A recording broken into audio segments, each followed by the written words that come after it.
Salut à toi, ravi de te retrouver dans l'épisode numéro 121. Alors il fait suite à l'épisode 114 où j'avais commencé à te parler des semi-techniques en haltérophilie et plus particulièrement sur le mouvement de clean. Donc aujourd'hui on va continuer et terminer cette partie-là. Donc j'espère que tu as eu l'occasion toute cette semaine, enfin toute la semaine dernière de pouvoir perfectionner ton mouvement d'épaulé sur tout ce qui est mouvement de hang. Donc tu te souviens, si tu n'as pas regardé la vidéo, tu peux regarder sur ma chaîne. C'était mardi dernier, je crois, de mémoire. Et donc les mouvements de hang, c'était les mouvements qui étaient placés justement, où on plaçait la barre juste au-dessus de la rotule et on avait différents semi-techniques. Donc aujourd'hui, on va compléter la famille des semi-techniques. Juste avant, tu peux ici en bas à droite cliquer sur le petit bouton s'abonner. Ça te permettra de recevoir et de ne pas louper mes aventures. Comme tu le sais, là, je suis dans un objectif de te proposer une vidéo par jour pendant ça fait 121 jours que je publie une vidéo par jour. Donc voilà, je sais pas si je vais réussir à tenir la distance sur les prochains mois, mais en tout cas aujourd'hui ça me plaît énormément de partager toutes ces choses-là avec toi. Et comme il y a de plus en plus de personnes qui regardent ma chaîne, eh bien ça me motive à continuer dans ce sens-là. Donc si tu aimes la vidéo, si tu as des amis qui sont un petit peu dans le même état d'esprit que toi et qui voudraient justement continuer à apprendre ou se documenter, eh bien n'hésite pas à leur partager ma chaîne, ça me fera super plaisir par rapport à ça. Donc ce qu'on va faire, c'est qu'on va finir ensemble la partie semi-technique sur les épaulés. Donc ici, en fait, par rapport à ce qu'on avait vu ensemble mardi dernier, l'idée, ça va être de faire exactement la même chose sur un démarrage au sol, d'accord ? La seule problématique par rapport au démarrage au sol, c'est d'avoir la capacité et la faculté d'avoir une bonne position. Et moi, pour coacher énormément de personnes, c'est souvent une position qui est délicate, notamment sur cette fameuse position où je vais chercher une barre au sol, d'accord ? Donc, ce qui est réellement important, c'est de garder les courbures physiologiques, donc c'est-à-dire de garder le dos, d'accord, aligné pour éviter de traumatiser ta colonne vertébrale. Donc si au niveau technique, tu peux demander à un de tes amis de se mettre de profil et de regarder un petit peu la position de ta colonne vertébrale quand la barre est posée au sol.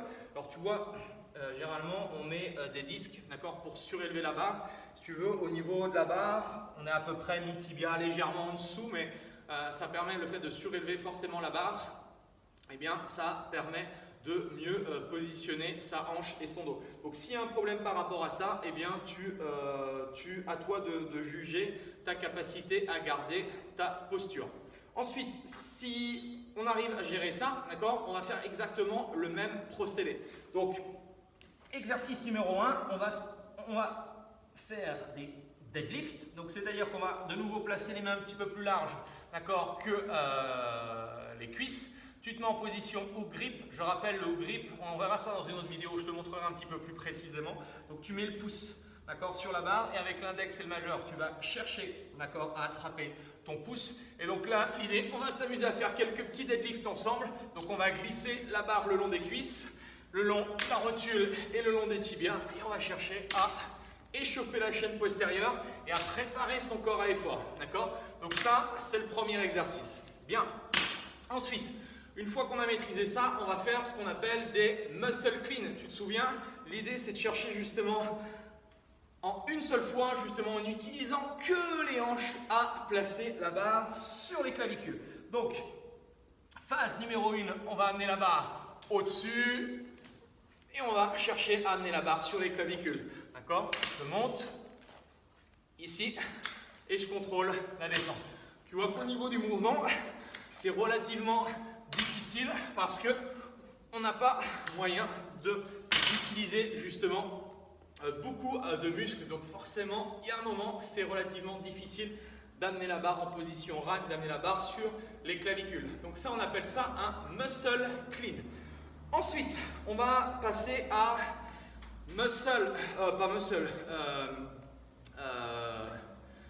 clean pull, pardon, je vais y arriver, et clean high pull. Alors, le mouvement, ici, on va démarrer.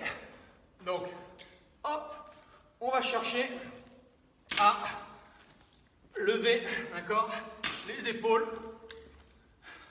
sur le mouvement.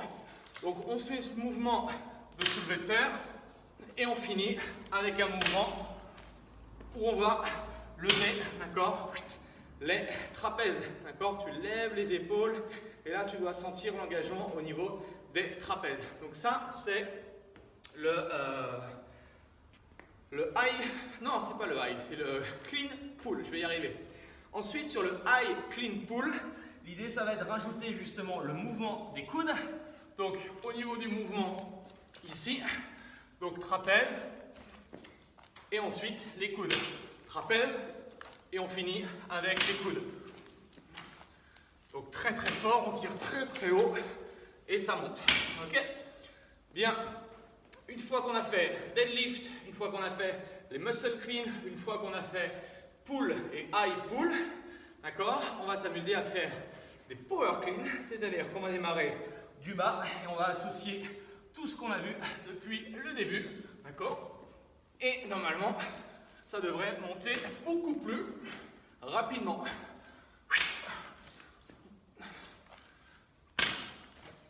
Bien, parfait.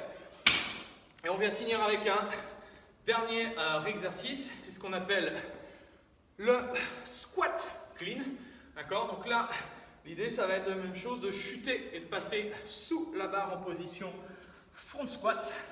Donc on va se positionner ici, on va chercher à lever, position d'ouverture, on va remonter, on va resserrer les pieds et on va redémarrer, d'accord.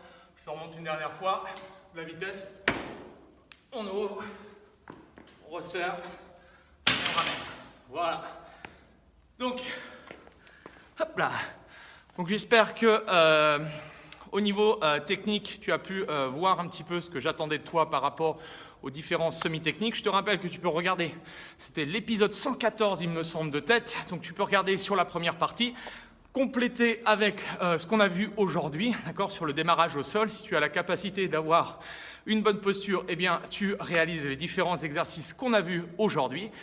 Si tu as des petites questions, si tu veux des compléments d'informations, n'hésite pas à les mettre en dessous. Ça me permettra de pouvoir enrichir ma bibliothèque de vidéos et d'exercices. En tout cas, merci à toi. Je te souhaite de passer une excellente journée et on se retrouve demain pour de nouvelles aventures. Allez, salut!